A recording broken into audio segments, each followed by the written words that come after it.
Thank you so much. Good evening, Washington. Thank you for that warm, warm welcome. You know, my amazing mom is here from Arkansas this evening, and while I have my doubts, she's assured me that she's not just here to see the Cirque du Soleil performance. We'll see.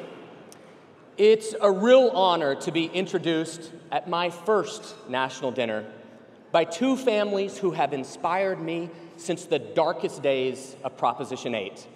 Chris and Sandy, Paul and Jeff, thanks to your determination to tell your stories, today we are all poised to witness history when the Supreme Court strikes down Proposition 8 and restores marriage equality in the most populous state in America once and for all.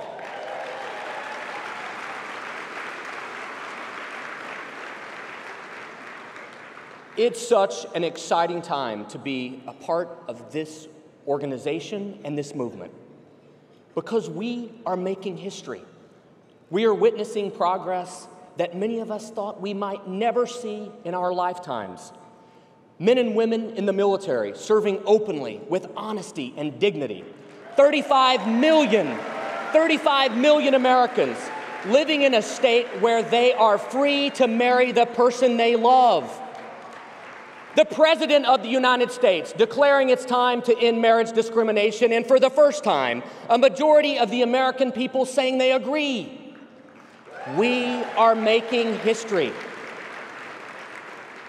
We are making history in our time, and we're ready to make more. In fact, we have to. We have accomplished so much, yet we have so far to go. We can't get comfortable thinking that this historic progress is enough. For the gains we've made are not felt equally across this country. For every loving and committed couple celebrating their equality in marriage, many more are denied that opportunity by their state, even by their own neighbors at the ballot box. And the Discriminatory Defense of Marriage Act denies even legally married couples the full respect of the law. Even as our military celebrates a year of open service, lesbian and gay service members are still denied equal benefits by the country they fight for. And our transgender brothers and sisters are still barred from openly serving the country they love. Today, in 29 states, it's still perfectly legal to be denied a job just for being gay. And in 34 states, you can be fired simply because you're a transgender American.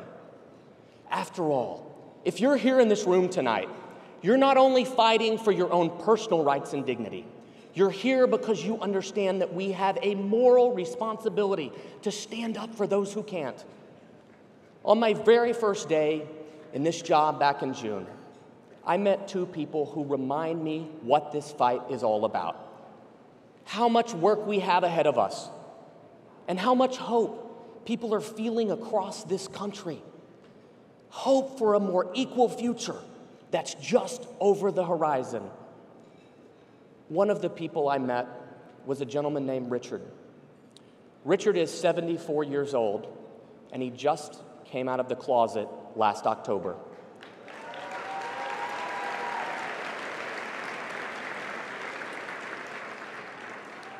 All he wanted to talk about was how he could get involved in the fight for equality.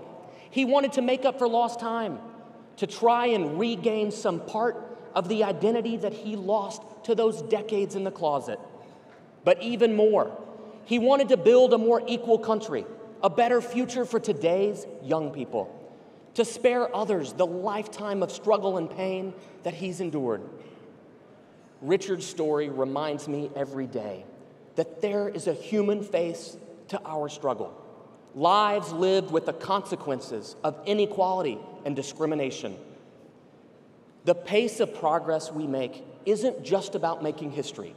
It matters in our lives and the lives of millions of our fellow Americans who may not feel as empowered as we do. And there are many, many people like Richard who are ready to stand up and join us.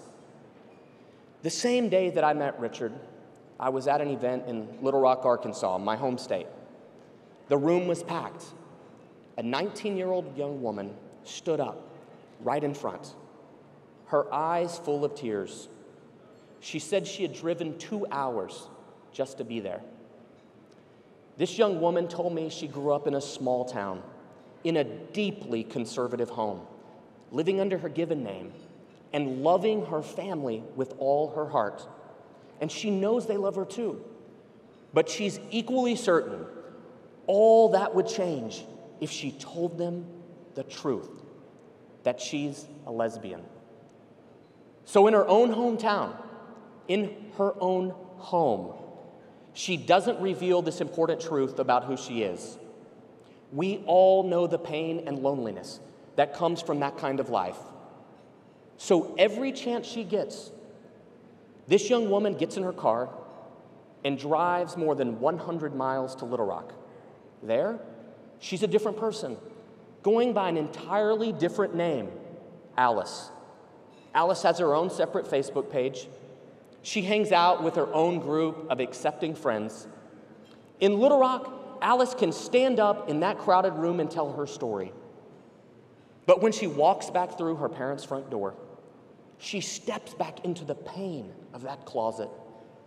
All she wants is acceptance, and she'll do just about anything to create a world that treats her with the respect she knows in her heart she deserves.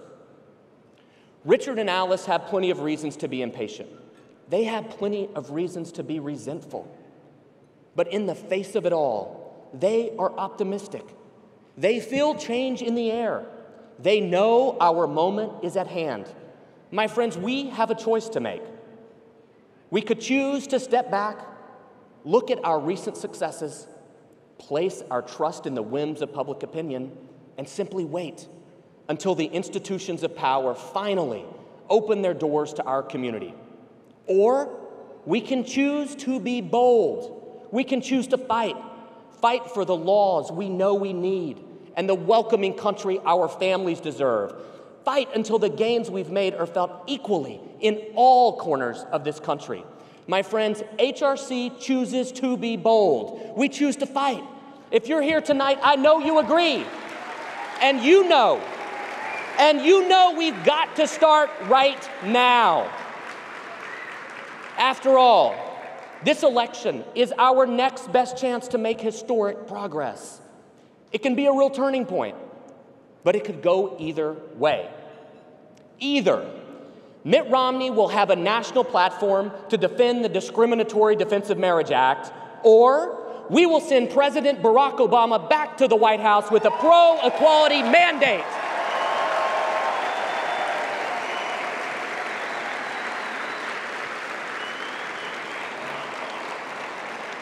Either the United States Senate can ignore the voices calling for equality beyond those marble walls of that Capitol, or we will send Tammy Baldwin to stand in that chamber as a living reminder of our families, our lives, and our human dignity.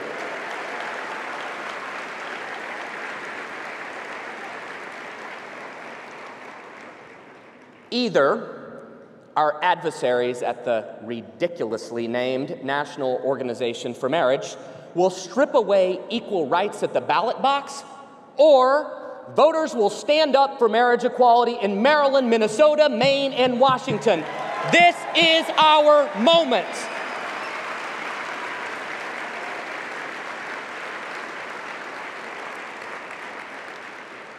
We're here in this room tonight because we're determined to lay claim to the grand urgency of this cause and to recognize the real-life consequences to inaction.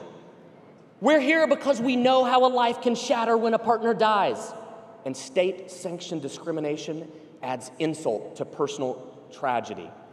We're here because some of us, we're that young person, turning off the lights at night and lying awake, staring at the ceiling and fearing the potential doom of the next day.